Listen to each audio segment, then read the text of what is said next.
নমস্কার, আপনাদের দেখছেন রাধা কৃষ্ণ একাডেমির অফিসিয়াল ইউটিউব চ্যানেল। আপনাদের জন্য নিয়ে এলাম আজ একটি নতুন ভিডিওটি ভালো লাগলে চ্যানেলটি সাবস্ক্রাইব করতে ভুলবেন না। চলুন শুরু করা যাক আজকে ভিডিওটি। অফলাইনে পড়াশোনা করার জন্য অবশ্যই করে আপনার হবির অফিসে যোগাযোগ করতে পারেন। ডেসক্রিপশন বক্সে ডিটেলস দেওয়া থাকবে।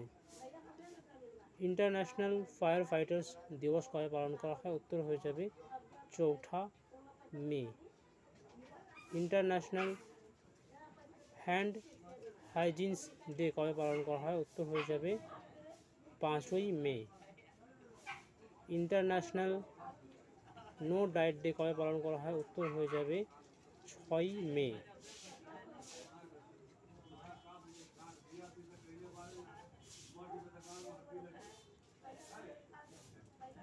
এখানে একটা সংশোধন করে রাখি, বিশ্ব হাস্য দিবস পালন করা হয়ে থাকে কিন্তু 5ই মে। এটি অ্যাকচুয়ালি মে মাসের প্রথম রবিবার পালন করা হয় বিশ্ব হাস্য দিবস। এবার এবছর রবিবার পড়েছে, তাই এটি 5ই মে।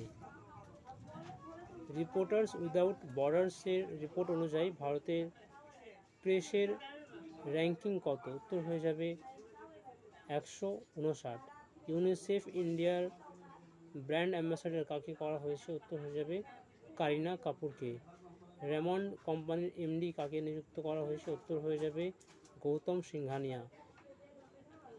স্কুল অন হুইলস অভিযানের উদ্বোধন কে করেছেন? উত্তর হয়ে যাবে মণিপুরের রাজ্যপাল অনুসুইয়া উইকে।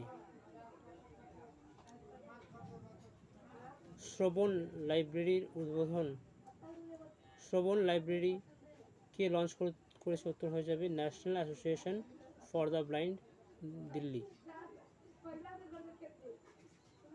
পরবর্তী প্রশ্ন, গ্রিন অস্কার উইটলি অ্যাওয়ার্ড কাকে দেওয়া হয়েছে? উত্তর হয়ে যাবে পূর্ণিমা দেবী বর্মন।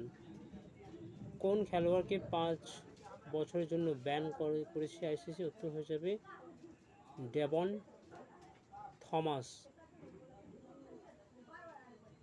কোন দেশ ভারতের যোগাকে অফিসিয়ালি স্বীকৃতি দিয়েছে? উত্তর হয়ে যাবে পাকিস্তান। আন্ডার-23 এশিয়ান ফুটবল চ্যাম্পিয়নশিপ কোন দেশ জিতেছে? উত্তর হয়ে যাবে জাপান। গলফ ইউথ গেমসে কোন দল পদক তালিকার শীর্ষে রয়েছে? উত্তর হয়ে যাবে ইউএই।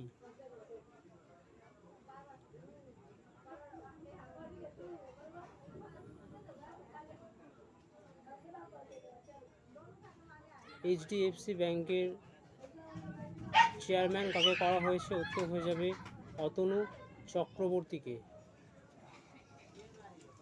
তো আজকের ভিডিও অবধি। ভালো লাগলে চ্যানেলটি সাবস্ক্রাইব করতে ভুলবেন না। ধন্যবাদ।